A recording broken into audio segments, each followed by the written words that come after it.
오늘 말씀에는 세상에 소망을 두고 살아가지만 남은 소망마저 사라져버린 한 여인이 나옵니다. 이 여인은 예전에 남편이 있었지만 남편을 잃고 홀로 되었는데 남아있는 자녀에게 모든 에너지와 모든 관심과 모든 소망을 걸었던 여인이었을 것입니다. 그런데 그 자녀가 죽자 모든 희망을 잃고 절망 가운데 있는 것입니다. 오늘 예수님이 만난 이 나인성 과부라고 불리우는 이 여인을 통해서 우리에게 주신 하나님의 은혜를 오늘 말씀을 한 구절 한 구절 살펴가면서 하나님의 은혜를 나누기를 간절히 소망합니다. 우리 먼저 11절과 12절 말씀을 같이 한번 읽어보도록 하겠습니다. 11절, 12절 말씀입니다. 함께 읽겠습니다.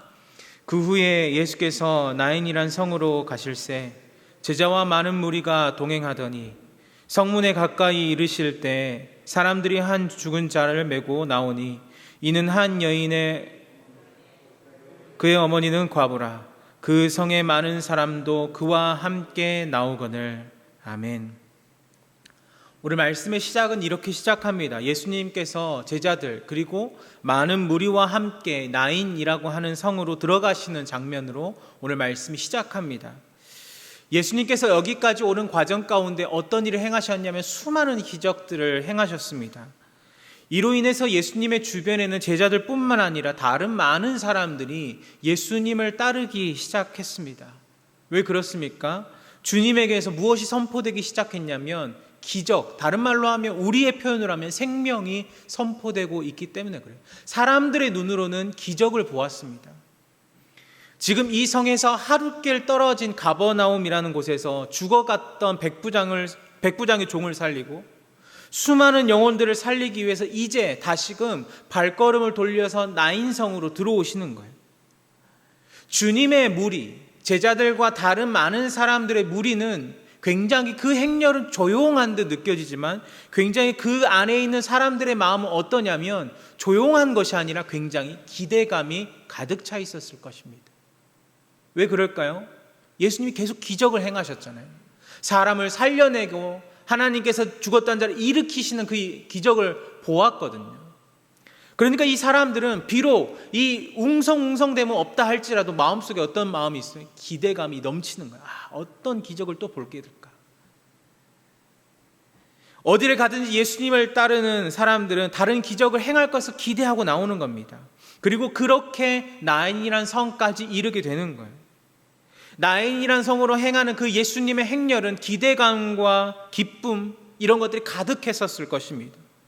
그런데 오늘 모습에는 정반대되는 행렬이 한 무리의 행렬들이 또 등장합니다. 너무나 다른 분위기의 행렬이죠. 어떤 사람들입니까? 바로 장래의 행렬입니다. 예수님의 무리는 어떤 마음이냐면 기대감과 기쁨과 긴장됨이 가득 넘쳤는데 반대로 마주하고 있는 사람들은 어떤 행렬입니까? 죽음의 행렬인 거예요. 여기에 속한 사람들은 어떤 소망을 찾아볼 수가 없었습니다. 오로지 절망적인 상황에서 그 모든 사람들이 짓눌려 있을 뿐이에요.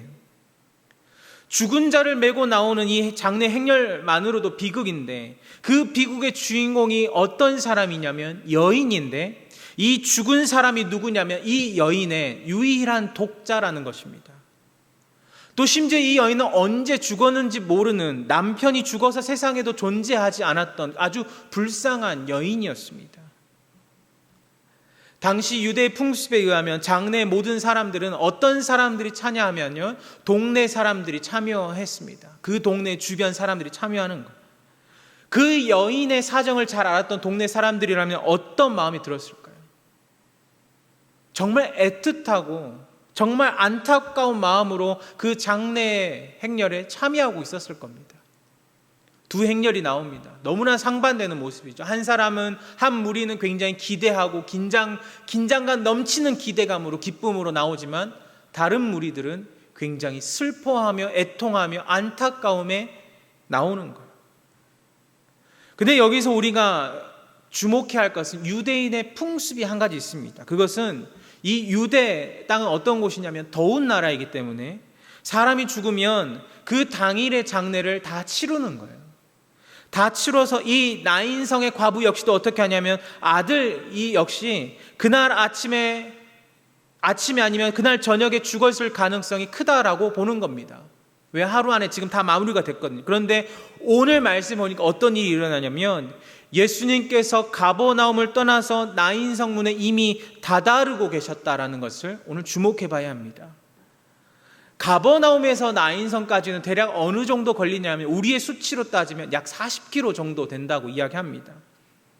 아무리 빨리 걸어도 40km를 반나절 만에 걸을 수 있을까요? 제가 국토순례를 잠깐 해봤습니다. 근데 한여름에 대부분 하잖아요. 제가 한 20km 정도를 걸었거든요. 근데 20km 걷는데 하루가 걸렸습니다. 하루가. 왜 혼자만 걸으면 왠지 걸을 수도 있을 것 같았어요. 근데 무리가 움직이면 쉽지가 않거든요. 근데 생각해 보시죠. 예수님 혼자 가는 길이 아니라 제자들과 수많은 사람들이 따르는데 그 40km, 약 40km 되는 거리를 반나절, 거의 하루도 걸리지 않아서 도착하시는 거예요. 무슨 뜻이냐면 이 아들이 죽기 전에 예수님의 발걸음이 어디로 향하고 있었습니까? 이 죽음의 행렬에 미치는 이 나인이라는 성으로 예수님의 발걸음이 이미 행하고 계셨다라는 사실입니다. 예수님의 기적, 사람들이 말하는 기적의 핵심은 슬픔의 행렬이 주님의 그 행렬을 만났다라는 것이고, 주님의 만나는 슬픔이 시작되기 전부터 이미 주님의 발걸음은 시작되었다라는 사실입니다. 우리 다시 한번 12절 말씀을 좀 띄워주셨으면 좋겠습니다. 12절 말씀 계속 한번 보시면 좋을 것 같은데 이 말씀을 띄워놔 주시면 좋을 것 같아요. 그러면서 한번 말씀 보겠습니다.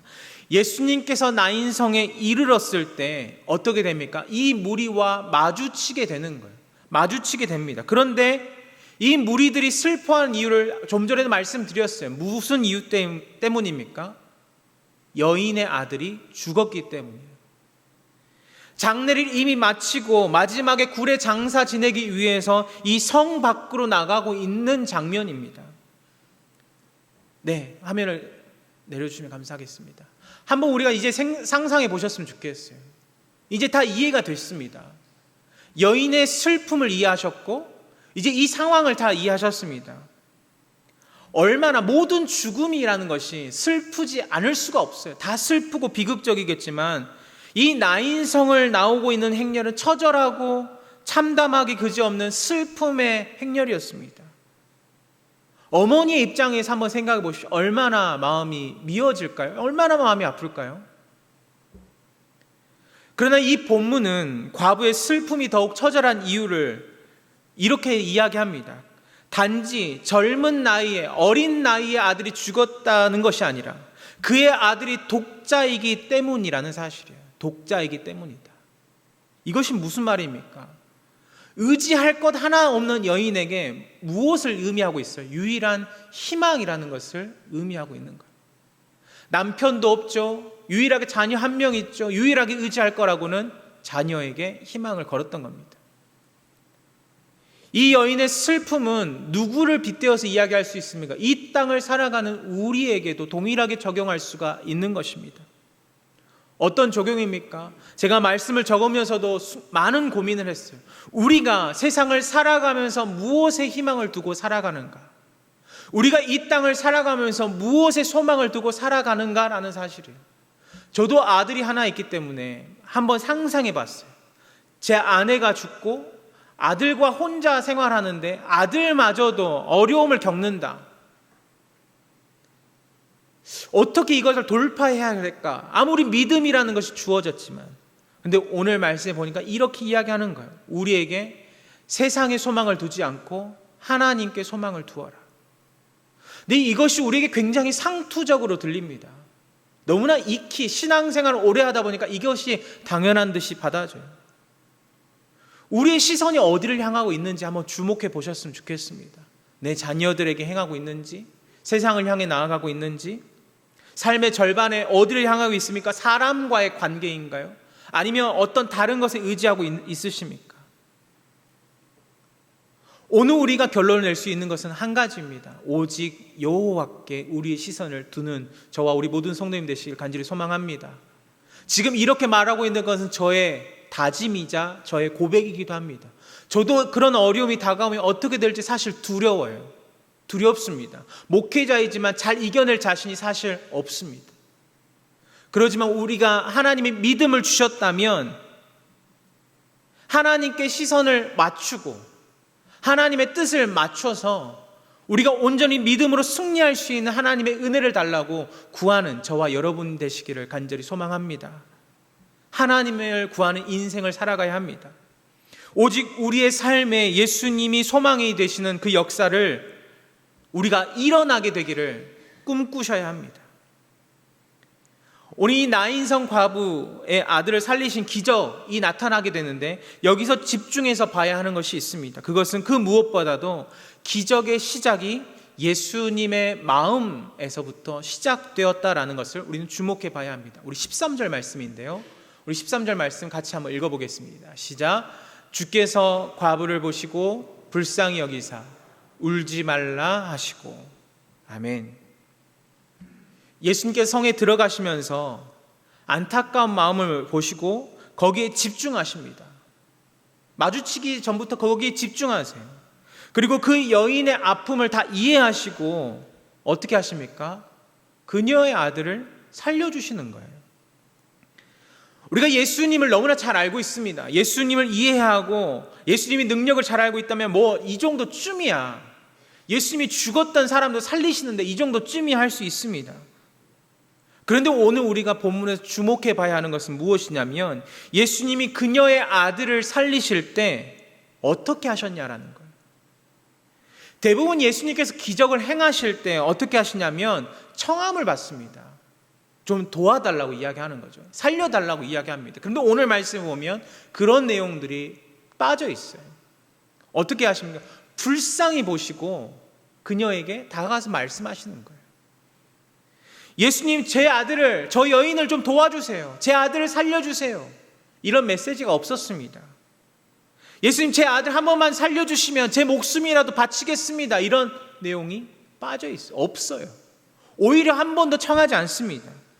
그 어떤 사람도, 그 누구도 예수님에게 그런 간절한 고백을 하지 않습니다. 청함이 없어요. 그런데 예수님께서 이 여인의 아들을 살려주셨다는 사실입니다. 왜 사람들은 청함이 없을까요? 왜 청함이 없을까요? 바로 우리의 그 한계점 때문에 그래요. 한계점. 사람들은 어디가 한계점이라고 여기냐면 그냥 아픈 것은 하나님께서 고칠 수 있을 거라고 생각해요. 다른 사람도 어떤 치유하면 될 거라고 생각해요. 그런데 이 죽음이라는 한계점에 딱 도달하면 어떻게 돼요? 예수님도 안 될 거야 라고 생각하는 겁니다. 이 인간의 죽음은 누구나도 극복할 수 없는 문제이기 때문에 그래서 여인과 그 무리들이 예수님이 마주 오고 있는데 수많은 사람들이 무리가 마주 오고 있는데 아무도 청하지 않는 거예요. 이전에 기적이 있었습니다. 백부장의 종을 고쳐주시고 기먹었던 사람을 열리게 하시고 죽었던 자를 살리실 때 모두 어떻게 했냐면 친구나 가족 등 가까운 사람들이 먼저 다가와서 간청하는데 그런 것들이 보통의 경우였는데 지금은 전혀 다른 거예요. 그냥 죽어서 잠깐이 아니라 이미 장례가 시작되고 거의 끝날 때쯤입니다. 13절 말씀 보면 주님은 뭐라고 이야기하십니까? 주께서 과부를 보시고 불쌍히 여기사 울지 말라라고 이야기하는 거예요. 지금 오늘 말씀을 보면 이 여인의 신앙의 상태가 보여지지 않습니다. 그렇죠? 단순하게 이 여인을 소개하는 장면은 과부 그리고 아들이 한 명 있었는데 죽음을 당했다 여기에만 국한되어 있지 이 여인이 어떤 신앙생활을 했고 어떤 믿음을 가지고 있었는지를 보여주고 있지 않습니다. 그걸 찾아볼 수가 없어요. 간청과 경건의 삶을 어떻게 살았는지 모르는 그 여인의 삶 가운데 하나님께서 어떤 은혜를 베푸셨냐면 아들을 살리시는 은혜를 베푸십니다. 이유는 무엇이겠습니까? 하나뿐인 아들을 잃어버린 이 여인의 슬픔과 눈물을 보셨다라는 사실이에요. 그렇다면 여기서 질문이 한 가지 던져지죠. 어떻게 주님이 이 여인의 슬픈 마음을 보셨냐라는 사실입니다. 여기서 우리가 주목해 봐야 합니다. 그냥 장래 행렬 때문일까요? 이 여인의 상황 때문일까요? 제가 묵상한 바로는 그렇지 않을 것 같아요. 주님이 이 여인의 마음속을 보시는 방법은 한 가지입니다. 어떻게 보셨을까? 저의 표현으로 이 여인의 마음을 관통하는 거예요. 우리의 삶도 마찬가지입니다.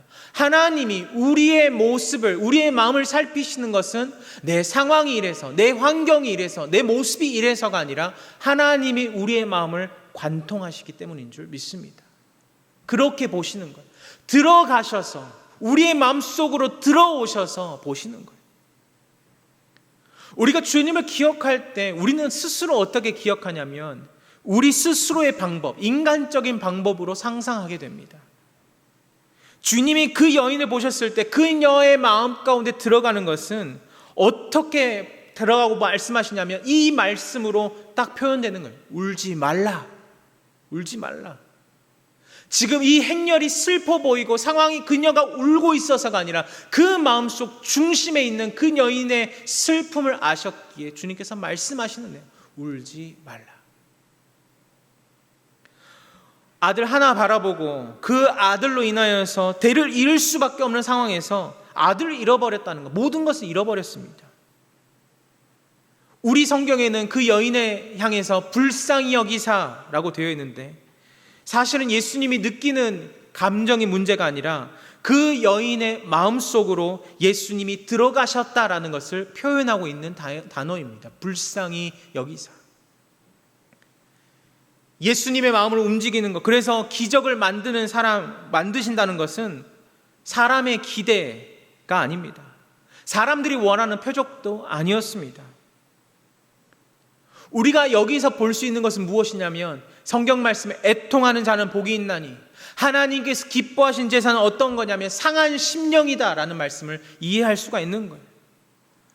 하나님께서 애통하는 자가 어떻게 복을 받을 수 있습니까? 그것은 애통하는 마음속으로 주님이 들어가시기 때문이에요. 단순하게 그냥 표면적인 슬픔이 아닙니다. 위로하시기 위해서 주님이 마음속으로 들어가시는 거예요. 사랑하는 성도 여러분, 우리 스스로도 내 슬픔과 아픔 때문에 어디까지 목표 한계를 정하냐면 딱 여기까지 한계를 정해요. 그래서 여기까지 한계점이 딱 임하면 하나님도 안 되실 거야 라고 한계를 정합니다. 내가 어떤 사람들도 어떤 이 기대를 품기 시작할 때는 하나님께 간절히 매달려요. 하나님 날 좀 도와달라고. 새벽이며 언제든지 나와서 기도할 작정으로 기도하게 됩니다. 그런데 이 한계점에 임박해 오면 어떻게 됩니까? 우리 모습을 보십시오. 자포자기하는 거예요. 무엇을 말하고자 하는 거냐면 우리의 아픔과 슬픔 때문에 하나님도 어떻게 하실 수 없을 거야 이렇게 스스로 제한하지 않게 되기를 간절히 소망합니다. 하나님의 능력을 우리는 너무나 잘 알고 있습니다. 하나님은 어떻게 임하시는가 마음속을 관통하며 들어오신다라는 사실이에요. 우리를 보실 때 마음의 중심을 보시는데 그것을 그냥 어떻게 보는가, 너의 열심으로 보는가, 나의 그런 수고로 보는가, 그것이 아니라 마음을 관통하며 보시는 거예요. 어찌할 바를 모르며 살아가는 순간 가운데 이미 주님께서는 우리의 내면 가운데 들어오시고 우리의 고통에 함께 하시면서 말씀하시는 거예요. 너 지금 애통하는구나. 너 지금 슬퍼하는구나. 너의 마음 가운데 눈물 짓고 있구나. 그런 너에게 복이 있을 거야. 내가 너와 함께 하기에 복이 있을 거야 라고 말씀하시는 줄 믿습니다. 위로하시면서 우리에게 주시는 그 주님의 기쁨을 우리가 받아 누리실 수 있는 우리 모든 성도님 되시기를 간절히 소망합니다. 우리에게 주신 하나님의 은혜가 있어요. 이제 예수님께서 직접적인 살리는 역사를 베푸시는데 어떻게 하시냐면 이제 주님께서 관에 손을 대시고 말씀하십니다. 그런데 오늘 나인성의 과부를 만나시고 그 죽은 아들을 살리시는 기적은 예수님을 따르던 사람들이 기대하는 상황이 아니었을 거예요. 그 사람들이 기대하는 모습은 어떤 걸까요? 간절한 마음으로 예수님께 나와서 내가 이런 불편함이 있는데 예수님 좀 살려주세요 라고 간청했을 때 수많은 사람들이 주목하고 예수님이 손을 대시든지 말씀하시든지 기적을 베푸셔서 짠 하고 펼치는 것이 사람들이 원하는 기적이었을 것입니다. 그런데 지금 사람들이 원하는 기적의 상태가 아니라 관이 들어왔어요. 이 관이 들어왔다는 것은 민수기 19장의 말씀에 보면 이것을 손을 대는 자는 어떻게 된다고 이야기합니까? 하루 동안 부정하다라고 이야기합니다. 말 그대로 우리의 표현으로 부정한 것은 그냥 재수가 없다 이런 표현이 아닙니다. 그냥 말 자체로 부정한 것, 잘못된 것. 또한 시체를 만지면 어떻게 됩니까? 관에 손대는 건 하루인데 시체를 만지면 일주일 동안 부정하다라고 이야기하는 거예요. 왜 그렇게 이야기할까요? 왜 그렇게 이야기할까요? 한 가지예요. 세상의 방법은 이렇습니다. 부정한 것을 만지면 나도 부정해진다고 생각해요. 내가 잘못된 것을 경험하게 되면 나도 잘못될 거라고 생각해요. 그게 어떤 거라 보냐면 코로나로 예상을 할 수가 있습니다. 코로나를 밀접 접촉하면 왠지 나도 코로나에 걸릴 것 같은 느낌이 들잖아요. 그런데 예수님의 방법은 그런 코로나의 상황과 다르다는 거예요. 예수님은 어떻게 하십니까? 주님은 만졌는데 코로나가 나에게 전달되는 것이 아니라 생명이 그 사람에게로 전달되어지는 거예요. 여러분 믿으십니까? 이것이 주님의 방법이라는 거예요. 사람들은 생각했어요. 그 연약한 사람이 예수님께 나와서 기적을 행하여 달라고 말했으면 더 좋았을 텐데 원치 않는 모습과 원치 않는 방법으로 예수님께 기적을 딱 행하시는 거예요. 그리고 청년에게 다가가서 말씀하세요. 뭐라고 이야기하십니까? 일어나라 라고 이야기하는 겁니다. 15절 말씀에 죽었던 자가 일어나 앉고 말도 하거늘 이라고 이야기하고 있습니다.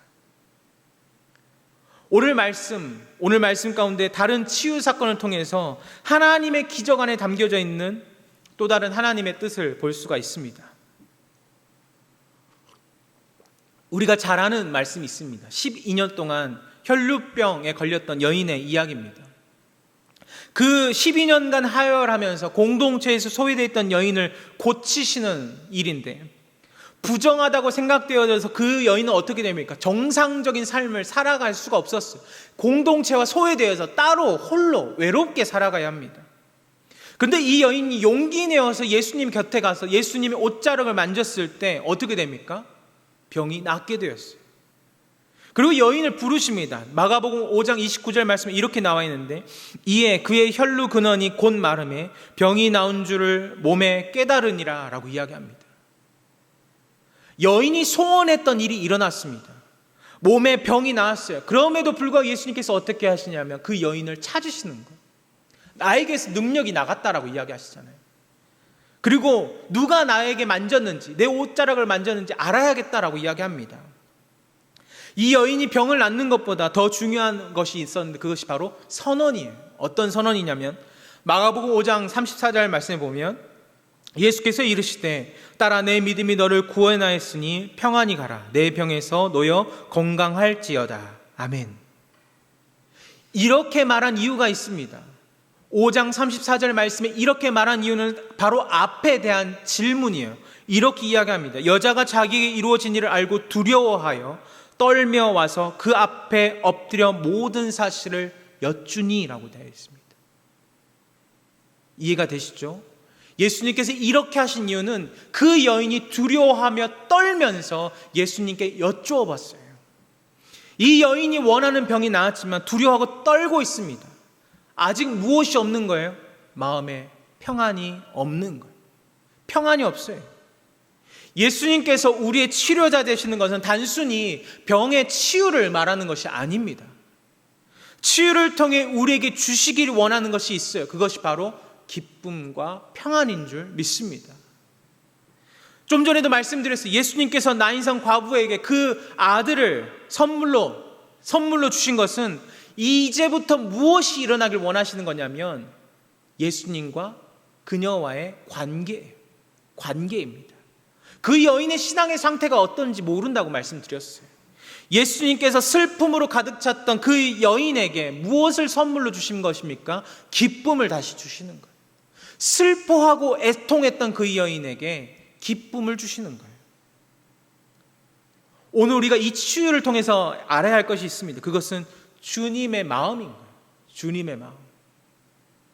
병을 고치는 것을 뛰어넘어서 친밀한 관계 속에서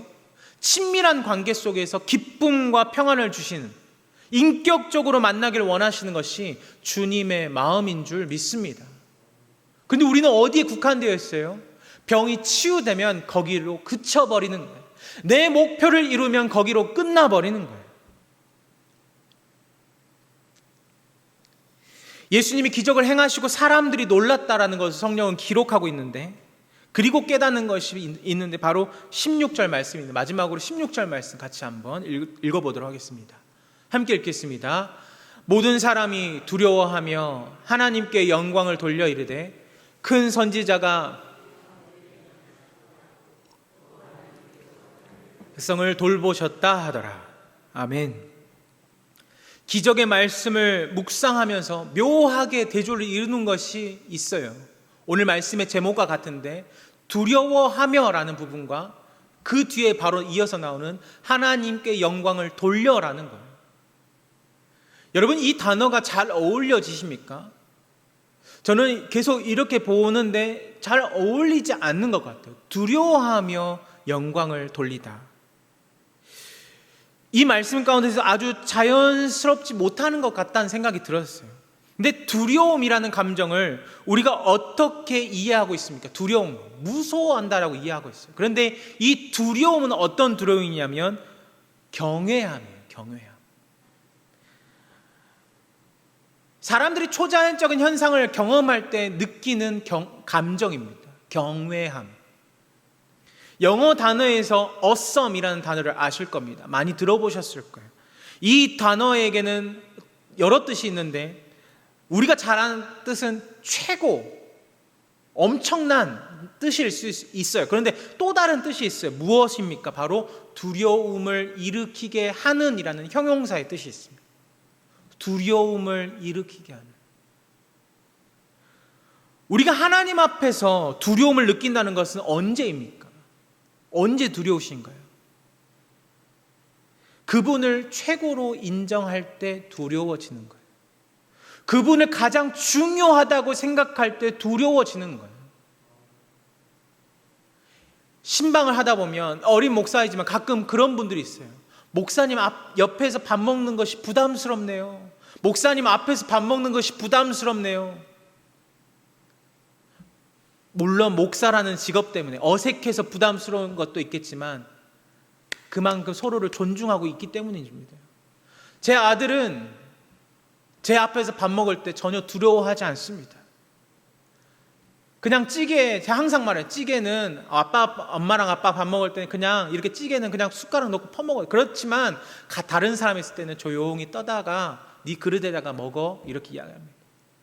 근데 그것을 한 귀로 듣고 한 귀로 흘리죠. 왜요? 엄마 아빠랑 편한 사람이랑 있으니까. 근데 분명히 낯선 사람과 있으면 달라질 겁니다. 마찬가지예요. 우리가 언제 두려움을 느낍니까? 그냥 우리 일상에서 보세요. 그 사람이 굉장히 내가 존경하는 사람이거나 내가 굉장히 신뢰하는 사람이거나 그럴 때 두려움이라는 단어가 이해가 될 겁니다. 제가 예전에 사역했던 나주라는 곳에서 원로 목사님이 계셨어요. 그분은 한 40년 넘게 그곳에 사역을 하셨습니다. 40년 동안 한 곳에 사역하셨고 정말 몇 세대를 거치셨잖아요. 아들의 아들, 손주의 손주까지 보셨던 목사님이셨습니다. 근데 제가 인상 깊게 봤던 건 무엇이었냐면 그 목사님께서 정말 오랜만에 교회에 오셨어요. 딱 오셔가지고 성도들 한 사람 한 사람 인사하고 싶어서 어디까지 찾아가셨냐면 주방에서 봉사하고 계시는 권사님들에게 찾아가셨어요. 찾아가셨는데 그 주방이라는 곳이 어떻습니까? 아무리 우리가 열심히 수고하지만 그 바닥이라는 곳이 물이 없을 수가 없잖아요. 근데 하필이면 목사님께서 그날 우리 스웨이드 구두, 세무 구두를 신고 오신 거예요. 그래서 목사님 구두에 물이 정말 김치국물 같은 물이 탁 묻었어요. 근데 한 권사님이 정말 나이가 많으신 권사님이에요.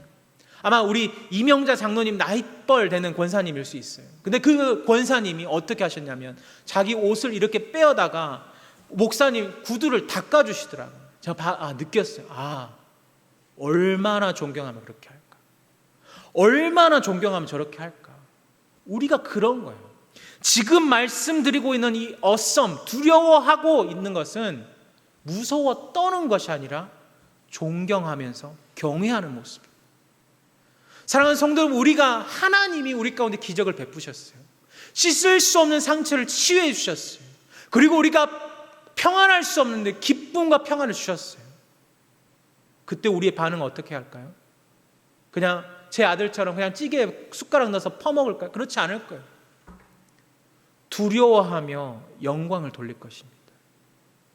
오늘 제목의 말씀이 이해가 되시죠? 바로 거기에 있는 거예요. 예수님께서 어떤 대접을 받기 위해서 혈류병 걸린 여인에게 네 병이 나았다라는 것을 선포하기 위해서 말씀하신 거 아니에요. 그 여인의 삶이 변화되길 원하셨던 거예요. 이제 공동체 속에 들어와서 하나님 앞에 두려워하며 예배할 수 있는 사람으로 변화되기를 원하셨던 거예요. 메시지 성경을 쓴 유진 피터슨이 이 말씀 16절 말씀 이렇게 표현합니다. 사람들이 거룩한 신비의 장소에 있었다는 것을 깨달았다. 무슨 말일까요? 우리가 종종 하는 착각이 있어요. 어떤 착각이냐면 우리가 자꾸 어딘가를 향하여야만 거룩한 곳이 된다라고 생각해요. 교회를 오면 우리가 거룩해지고 교회를 벗어나면 우리가 부정해진다라고 생각할 수도 있어요. 그냥 단편적인 생각 그렇습니다. 그런데 성경에 보면 어떤 것이 거룩한 곳이냐 이렇게 이야기하는 거예요. 하나님께서 거룩한 일을 행하시는 바로 그곳이 거룩한 곳이 된다는 사실을 믿으시길 바랍니다. 어떤 장소의 개념이 아니에요. 교회만으로 국한되는 것이 아닙니다. 내 집에서, 내 가정에서, 내가 일하는 곳에서 하나님이 행하신 일이 있다면 바로 그곳이 거룩한 곳이 될 줄 믿습니다. 그때 우리는 어떻게 하는가? 두려워하며 영광을 돌리는 거예요. 출애굽기 3장 말씀에 보면 모세가 그렇게 했어요. 하나님을 만났던 장소에서 부르심을 받았는데 거기서 끝나는 것이 아니라 두려워하고 떨었어요. 하나님이 그곳에서 내 신을 벗으라라고 이야기하셨지만 거기서 끝나는 것이 아니라 보냄을 받습니다. 이사야서 6장 말씀에 보면 거룩하신 하나님을 경외한 이사야가 두려워하면서 떨 때 결국 이렇게 이야기하는 나를 보내소서라고 이야기하는 거예요. 두려움 앞에서 그들은 조용히 하나님께 영광을 돌렸어요. 그리고 하나님이 보냄을 받는 자들로 변화되는 것입니다. 오늘 우리의 삶도 마찬가지입니다. 내가 있는 곳이 거룩한 곳인 줄 믿습니다. 내가 있는 바로 그곳이 하나님의 기적이 나타난 곳인 줄 믿습니다. 내 상황은 이 여인의 고백처럼 정말 죽음의 행렬일 수도 있고 정말 사람들이 상상할 수도 없는 이런 기적이 더 이상 나타날 수 없어 생각할 수 있습니다. 근데 그것은 우리의 한계예요. 하나님의 한계점은 거기에 있지 않습니다. 죽음을 뛰어넘어서 평안을 꿈꿀 수 없는 자들에게 기쁨을 주시고 평안을 주시는 것이 하나님의 방법이에요. 사랑하는 성도 여러분, 우리에게는 하나님의 소망이 있는 줄 믿습니다. 하나님의 소망이 있습니다. 그것을 믿음을 통해서 우리 가운데 주셨어요. 하나님을 믿는다면 우리에게 소망이 있음을 고백하는 삶으로 세상 가운데 나아가시게 되기를 간절히 소망합니다. 세상에 나아갔을 때 세상의 기준에 끝났다라고 이야기할 거예요. 그런데 하나님이 세상이 끝났다라고 말하는 그 순간 이렇게 말씀하실 겁니다. 일어나라. 일어나서 나가라 라고 이야기하는 거예요. 애통하며 슬퍼하는 자들에게 찾아오실 것입니다. 그때 하나님께서 우리의 마음을 관통하시면서 말씀하실 거예요. 우리가 상상할 수도 없는 방법으로 우리의 눈물을 씻으시면서 말씀하시는 거예요. 일어나라. 그때 우리는 어떻게 반응하시겠냐는 거예요. 그냥 감사하면서 끝나시겠습니까? 아니요. 오늘의 말씀의 제목처럼 두려워하며 오직 하나님을 경외하며 영광 돌리는 예배하는 저와 우리 모든 대광의 성도님 되시기를 간절히 소망합니다. 이것이 하나님의 뜻이요 이것이 하나님의 방법인 줄 믿습니다. 우리가 있는 그곳이 하나님의 거룩한 장소임을 깨달으시고 하나님의 그 은혜 아래 머물러 살아가시는 우리 모든 성도님 되시기를 간절히 소망합니다. 기도하겠습니다. 거룩하신 아버지 하나님 감사합니다. 우리를 너무나 사랑하여 주셔서 우리가 상상할 수도 없는 방법과 상상할 수도 없는 계획으로 하나님의 그 뜻과 계획들을 우리 가운데 펼쳐주심을 감사합니다. 오직 주님을 신뢰함으로 살아가는 삶이 되게 하여 주옵시고, 그냥 거기에서 그치는 것이 아니라 두려워하며 경외하며 하나님께 영광 돌리는 거룩한 예배자의 삶으로 우리를 변화시켜 주시옵소서. 모든 것 감사드리며 귀하신 예수님의 이름으로 기도하옵나이다. 아멘.